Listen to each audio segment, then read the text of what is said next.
Hello friends, welcome to Suja Samayal. இன்றைக்கி நம்ம புதினா ஜவ்வரிசி வடகம் எப்படி செய்கிறதுன்னு தாங்க பார்க்க போகிறோம். இதே மாதிரி நம்ம சேனலில் நிறைய வடகம் ரெசிபீஸ் போட்டிருக்கோங்க. அந்த வீடியோஸோட லிங்க்கும் Milk Bikis, Oreo, Bourbon, Good Day பிஸ்கெட்லாம் யூஸ் பண்ணி எப்படி வீட்டிலையே ரொம்ப ஈஸியான மெத்தடில் ஐஸ்கிரீம் பண்ணுறதுங்கிற வீடியோவோட லிங்க்கும் நான் டிஸ்கிரிப்ஷன் பாக்ஸில் கொடுத்துருக்கேங்க. அந்த வீடியோலாம் பார்க்கணுன்னு நினச்சிங்கன்னா அந்த லிங்க்கை செக் பண்ணி பாருங்கள்.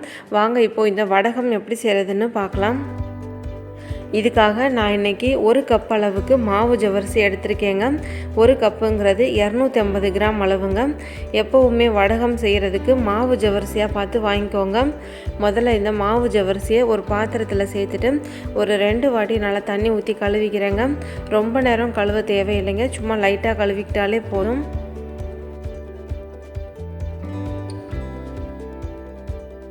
இப்போ நான் இதை ஒரு 2 வாட்டி தண்ணி ஊற்றி கழுவி எடுத்து வச்சுருக்கேங்க.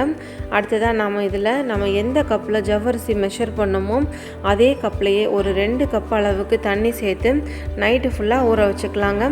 நான் நாளைக்கு காலையில் செய்ய போகிறேன், அதனால் முதல் நாள் நைட்டு ஊற வச்சுக்கிறேன். நீங்கள் ஈவினிங் செய்கிறதா இருந்தால் காலையில் டைமில் கூட ஊற வச்சுக்கலாங்க. குறைஞ்சது இந்த ஜவ்வரிசி ஒரு 5 மணி நேரம் ஊறுற மாதிரி பார்த்துக்கோங்க. இப்போ இது ஊறட்டும், நம்ம காலையில் பார்க்கலாம். இப்போது காலையில் ஆயிடுச்சுங்க, ஓப்பன் பண்ணி பார்க்கலாம். இந்த ஜவ்வரிசி பாருங்கள் நல்லா ஊறி வந்திருக்கு. ஒரு ஜவ்வரிசி எடுத்து கையில் லைட்டாக அழுத்தி பாருங்கள் இது எவ்வளோ சாஃப்டாக இருக்குன்னு. இப்போ இது நல்லா ஊறி இருக்குங்க. இந்த புதினா வடகம் செய்கிறதுக்காக நான் இன்றைக்கி 1 கைப்பிடி அளவுக்கு புதினாவை நல்லா கழுவிட்டு எடுத்து வச்சுருக்கேங்க.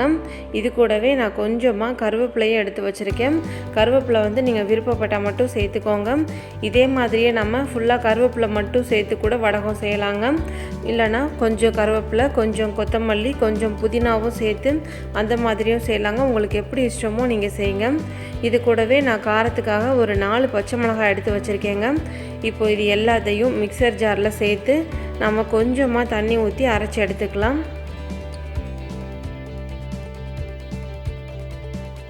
இப்போ பாருங்கள், இதை அரைக்கிறதுக்காக நான் இந்த அளவுக்கு தாங்க தண்ணி சேர்க்குறேன். சும்மா ஒரு 1/4 டம்ளருக்கும் கம்மியாக சேர்த்துக்கோங்க. இப்போ இதை நான் அரைச்சிட்டு வந்துடுறேன். இப்போ அடுத்ததாக ஒரு நல்ல அடிகனமான பாத்திரமாக எடுத்துக்கோங்க. நான் இன்றைக்கி ஒரு குக்கர் எடுத்திருக்கேங்க. இதில் முதல்ல நாம் எந்த கப்பில் ஜவ்வரிசி மெஷர் பண்ணோமோ அதே கப்லேயே ஒரு 3 கப் அளவுக்கு தண்ணி சேர்த்துக்கலாங்க. முதல்ல நாம் ஜவ்வரிசி ஊற போடுறதுக்காக ஒரு 2 கப் அளவுக்கு தண்ணி சேர்த்துருக்கோம். இப்போ இதில் ஒரு 3 கப் அளவுக்கு தண்ணி சேர்த்துருக்கோங்க. இந்த தண்ணி கொஞ்சம் சூடாகி வரட்டும். இப்போ இந்த வடகத்துக்கு தேவையான அளவு உப்பு சேர்த்துக்கிறேங்க. எப்போவும் எந்த வடகம் செய்கிறதா இருந்தாலும் உப்பு கொஞ்சம் கம்மியாகவே சேர்த்துக்கோங்க. அடுத்ததாக ஒரு 1/2 டீஸ்பூன் அளவுக்கு சீரகம் சேர்த்துக்கிறேன். அடுத்ததாக ஒரு 1/2 டீஸ்பூன் அளவுக்கு பெருங்காயத்தூள் சேர்த்துக்கிறேங்க. இப்போ இது எல்லாத்தையும் சேர்த்து நல்லா கலந்து விட்டுக்கலாம்.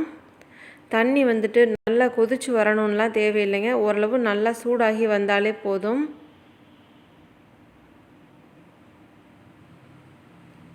இந்த உப்பு, பெருங்காயம், சீரகம்லாம் சேர்த்துட்டு நல்லா கலந்து விட்டுக்கோங்க. அப்போ தான் அது வடகத்தில் ஒரே மாதிரி நல்லா ஈவனாக இருக்கும். இப்போது தண்ணி ஓரளவு நல்லா சூடாயிருச்சுங்க. இப்போ நம்ம நைட்டு ஃபுல்லாக ஊற வச்சு எடுத்து வச்சுருக்கிற இந்த மாவு ஜவ்வரிசியை இது கூட சேர்த்துக்கிறேன். இந்த தண்ணியோடு அப்படியே சேர்த்துக்கோங்க, தண்ணி எதுவும் வடிச்சிடாதீங்க. நைட்டு ஃபுல்லாக ஊறி இருக்கிறதுனால மாவு ஜவ்வரிசி கரெக்டாக ஒரு 10 நிமிஷத்தில் நல்லா வெந்து வந்துடுங்க.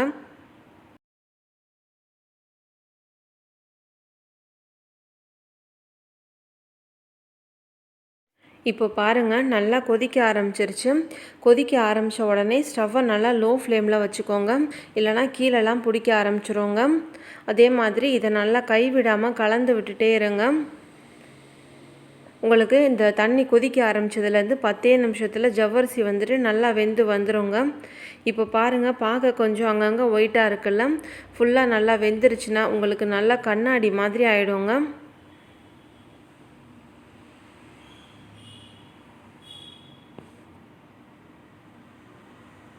இப்போ இந்த ஜவ்வரிசி ஒரு 10 நிமிஷம் வெந்ததுக்கப்புறமா பார்க்கலாம்.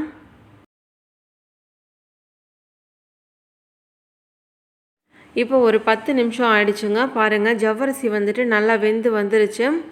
அடுத்ததாக நம்ம அரைச்சி எடுத்து வச்சுருக்கிற இந்த புதினா, கருவேப்பிலை, பச்சை மிளகாய் விழுதை வந்துட்டு இது கூட சேர்த்துக்கலாம்.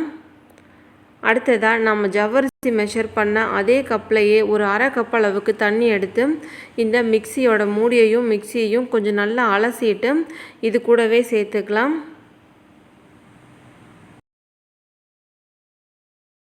இந்த வடகம் செய்யும்போது நம்ம ஃபாலோ பண்ண வேண்டிய முக்கியமான டிப்ஸே இது தாங்க. ஃபஸ்ட்டு நம்ம ஜவ்வரிசியை ஊற போடும்போது ஒரு 2 கப் அளவுக்கு தண்ணி சேர்த்துருக்கோம். அடுத்ததாக ஜவ்வரிசியை வேக வைக்கும்போது இந்த குக்கரில் ஒரு 3 கப் அளவுக்கு தண்ணி சேர்த்துருக்கோம். இப்போ அடுத்ததாக இந்த மிக்சர் ஜாரை அலசுறதுக்காக ஒரு அரை கப் அளவுக்கு தண்ணி சேர்த்துருக்கோம். மொத்தமாக நாம் இன்றைக்கி 5.5 கப் அளவுக்கு தண்ணி சேர்த்துருக்கோங்க. இந்த தண்ணி மெஷர்மெண்ட் வந்து நம்ம கரெக்டாக செய்யும்போது தாங்க நமக்கு வடகம் நல்லா வரும். அதே மாதிரியே ஜவ்வரிசி வெந்ததுக்கு அப்புறமா தான் நாம் இந்த அரைச்ச புதினா, கருவேப்பிலை, பச்சை மிளகாய் விழுதை வந்து சேர்த்துக்கணுங்க. இதோட பச்சை வாசனை போகிற வரைக்கும் இதை லோ ஃப்ளேம்லேயே இன்னும் ஒரு 5 நிமிஷத்துக்கு வச்சுருக்கலாங்க.